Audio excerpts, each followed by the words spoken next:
Hey guys, welcome back to my YouTube channel. और मैं ऐसा करता हूँ कि आप सभी ठीक होंगे। तो फिर आज हम देखने वाले हैं गाइस क्रॉसिंग ओवर जीन विनिमय। तो फिर आज हम क्रॉसिंग ओवर देखेंगे। तो फिर ये जो है 12th में भी है और बीएससी में भी है। तो फिर दोनों क्लास के लिए जो है हेल्पफुल हो सकता है। क्या क्या देखेंगे क्रॉसिंग ओवर के बारे में वो हम देख लेते हैं। सबसे पहले तो इसका इंट्रोडक्शन देखेंगे, फिर डेफिनेशन देखेंगे, फिर मेथड ऑफ क्रॉसिंग ओवर देखेंगे। इसका विधि जो है एक्चुअल में नहीं पूछा जाता है, लेकिन फिर भी मैं बता देता हूँ क्योंकि बीएससी में जो है कई बार पूछ भी देते हैं, कई बार नहीं भी पूछता है ना। तो फिर मेथड ऑफ क्रॉसिंग ओवर भी देख लेंगे, फिर टाइप्स ऑफ क्रॉसिंग ओवर इसका प्रकार, फिर इसका सिग्निफिकेंस या महत्व देखेंगे। ठीक है, लास्ट में एक बार और देख लेते हैं। इंट्रोडक्शन परिचय, फिर डेफिनेशन, फिर मेथड, फिर प्रकार, फिर महत्व देखेंगे। तो फिर चलिए इंट्रोडक्शन सबसे पहले स्टार्ट करते हैं। इंट्रोडक्शन देखते हैं गाइस। अर्धसूत्रण के समय समान नहीं है, ठीक है, ये समजात है गाइस, ठीक है। समजात गुणसूत्रों में जीन का समान मात्रा में विनिमय होता है। इसी विनिमय को जो है जीन विनिमय या क्रॉसिंग ओवर कहते हैं, ठीक है। समजात गुणसूत्रों में जीन का जो है समान मात्रा में विनिमय होता है, ठीक है। या फिर संलग्न जीन का अलग होना क्रॉसिंग ओवर कहलाता है, ठीक है गाइस। इससे पहले हम लोगों ने लिंकेज पढ़ा है ना। लिंकेज में क्या होता है कि बहुत सारे जीन्स जो है वो एक ही गुणसूत्र पर होते हैं और वो जो है एक साथ वंशानुगत होते हैं, ठीक है। तो फिर उनको जो है संलग्न जीन कहते हैं। जब वही संलग्न जीन अलग होता है तो उसे क्रॉसिंग ओवर कहते हैं, ठीक है। तो फिर संलग्न जीन का अलग होना क्रॉसिंग ओवर कहलाता है। अगर लिंकेज नहीं देखे हो, संलग्नता क्या होता है ये नहीं जानते हो, तो फिर डिस्क्रिप्शन में लिंक दिया हुआ है, आप जाके देख सकते हैं, ठीक है। जीन विनिमय के कारण पुनर्संयोजन उत्पन्न होता है। पुनर्संयोजन यानी कि नए प्रकार के जीव जो है बनते हैं, ठीक है गाइस। यानी कि माता पिता के कैरेक्टर से जो है थोड़ा सा डिफरेंट कैरेक्टर वाला जो है एक नया जनरेशन, मतलब नई नई पीढ़ी जो है प्राप्त होता है, ठीक है। पुनर्संयोजन उत्पन्न होता है। अब इसका डेफिनेशन देख लेते हैं। दो समजात गुणसूत्रों के नॉन सिस्टर क्रोमैटिड्स के बीच खंडों के आदान प्रदान को क्रॉसिंग ओवर कहते हैं, ठीक है गाइस। दो समजात गुणसूत्रों के नॉन सिस्टर क्रोमैटिड्स के बीच खंडों के आदान प्रदान को क्रॉसिंग ओवर कहते हैं। डेफिनेशन समझ नहीं आया होगा, चलिए मैं डायग्राम के थ्रू समझाता हूँ आप लोगों को। यहाँ पर देखिए गाइस, ये क्या है, गुणसूत्र है, ठीक है। और ये एक गुणसूत्र है, ये एक गुणसूत्र है, दोनों जो है समजात गुणसूत्र हैं। और अब इन दोनों के जो है ये नॉन सिस्टर क्रोमैटिड होंगे, ठीक है गाइस, क्योंकि ये अलग गुणसूत्र है, ये अलग गुणसूत्र है, ठीक है। तो फिर ये जो है नॉन सिस्टर क्रोमैटिड्स है। अब इन नॉन सिस्टर क्रोमैटिड्स के बीच जो है क्रॉसिंग ओवर होता है गाइस। यहाँ पर देखिए ये क्रॉसिंग ओवर हो रहा है। तो फिर यहाँ का खंड जो है, इस वाले का खंड जो है इसमें चला जाएगा, इस वाले खंड इसमें चला जाएगा, इसका खंड इसमें और इसका खंड इसमें, ठीक है। तो फिर क्या बोल रहा है, दो क्रोमैटिड्स के नॉन सिस्टर क्रोमैटिड है ना, सॉरी, दो गुणसूत्रों के नॉन सिस्टर क्रोमैटिड्स के बीच खंडों के आदान प्रदान को क्रॉसिंग ओवर कहते हैं, ठीक है गाइस। समझ में आ गया क्या है। ये जो है दोनों नॉन सिस्टर क्रोमैटिड्स हैं, इनके बीच खंडों का आदान प्रदान होगा, उसी को जो है क्रॉसिंग ओवर कहते हैं। क्रॉसिंग ओवर की वजह से खंडों का आदान प्रदान हो जाता है, ठीक है गाइस। समझ आ गया। डेफिनेशन एक बार और देखते हैं। डेफिनेशन, दो समजात गुणसूत्रों के नॉन सिस्टर क्रोमैटिड्स के बीच खंडों के आदान प्रदान को क्रॉसिंग ओवर कहते हैं, ठीक है। चलिए आगे बढ़ते हैं। अब क्रॉसिंग ओवर का एग्जांपल देख लेते हैं गाइस। थ्योरी जो है आप लोग लिख लेंगे, मैं यहाँ पर पूरा बता देता हूँ, ठीक है। यहाँ पर हमने जो है एक रंगीन और भरे मक्के का बीज लिया हुआ है और एक रंगहीन और संकुचित मक्के का बीज लिया है। इसको कैपिटल सी और कैपिटल एस से शो किया है, इसको स्मॉल सी और स्मॉल एस से शो किया है। जब इन दोनों के बीच संकरण होता है गाइस, तो फिर हमें जो है रंगीन और भरे बीज जो है प्राप्त होता है, ठीक है गाइस।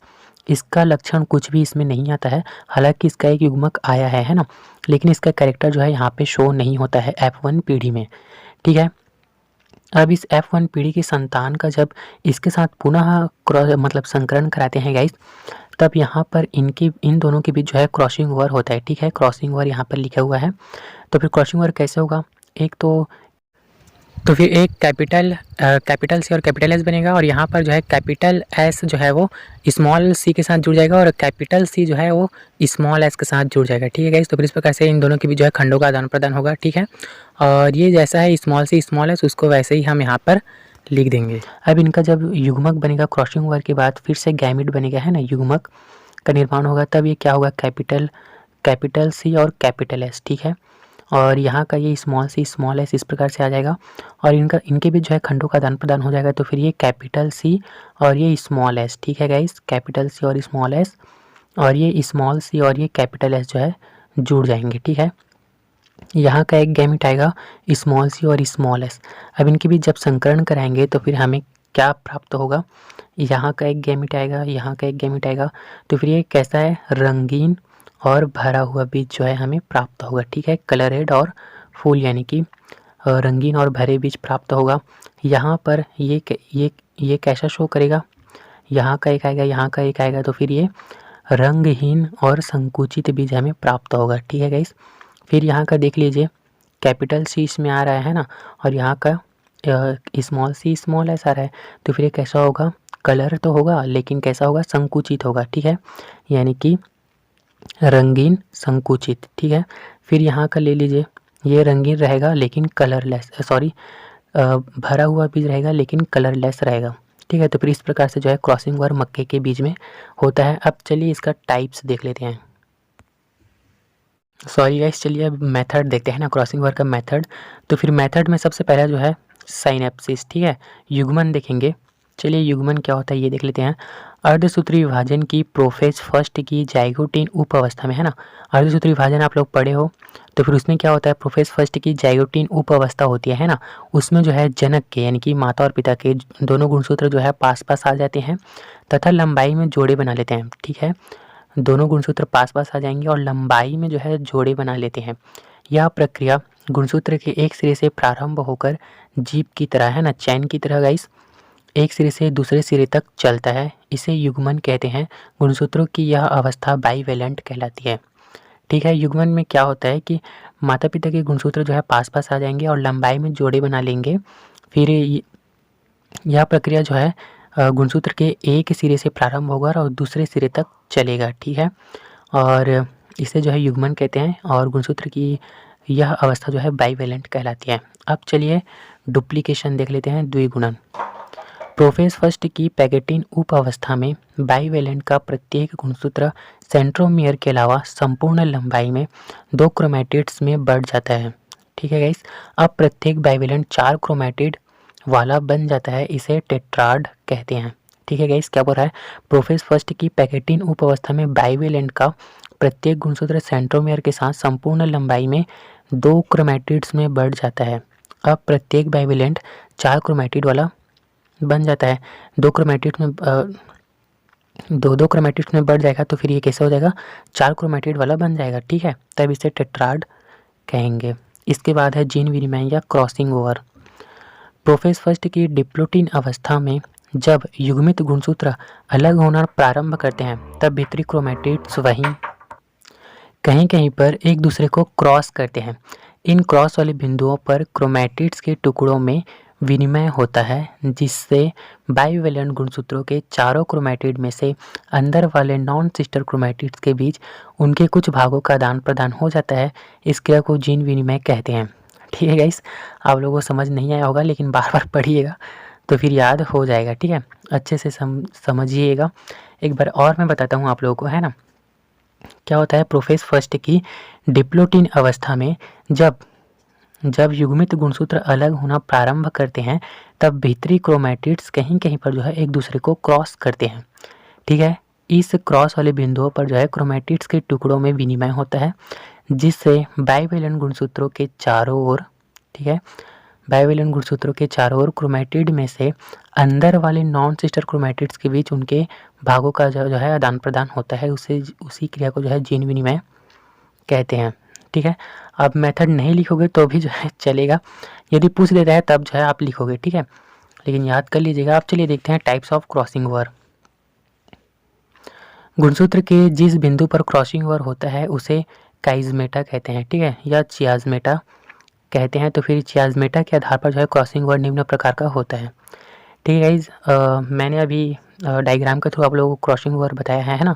तो फिर गुणसूत्र के जिस बिंदु पर या जिस स्थान पर जो है क्रॉसिंग ओवर होता है उस स्थान को जो है चियाजमेटा कहते हैं। ठीक है, तो फिर उसके आधार पर जो है क्रॉसिंग ओवर को बांटा गया है। सबसे पहला है एकल विनिमय।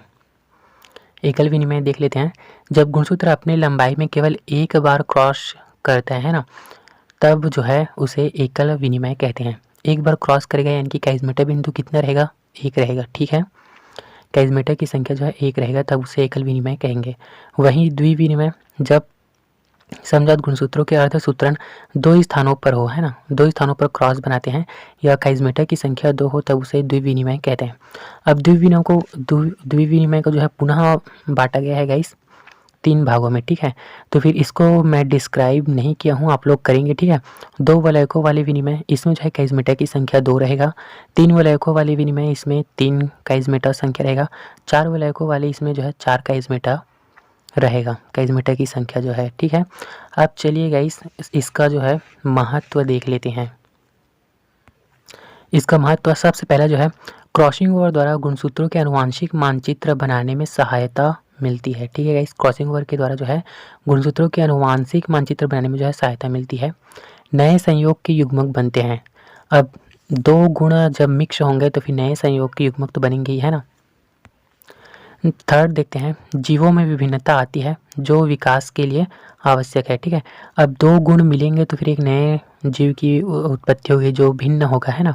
तो फिर भिन्नता जो है विकास के लिए जो है आवश्यक है, ठीक है। फिर इसका उपयोग अधिक उत्पादक जाति के पौधों के उत्पादन करने में किया जाता है। जो अधिक उत्पादन करते हैं ना, उन पौधों के उत्पादन के लिए जो है इसका उपयोग किया जाता है। तो फिर आई होप ये वीडियो आप लोगों के लिए हेल्पफुल हुआ होगा। तो फिर प्लीज़ वीडियो को लाइक और चैनल को सब्सक्राइब करेंगे। Okay, thank you guys.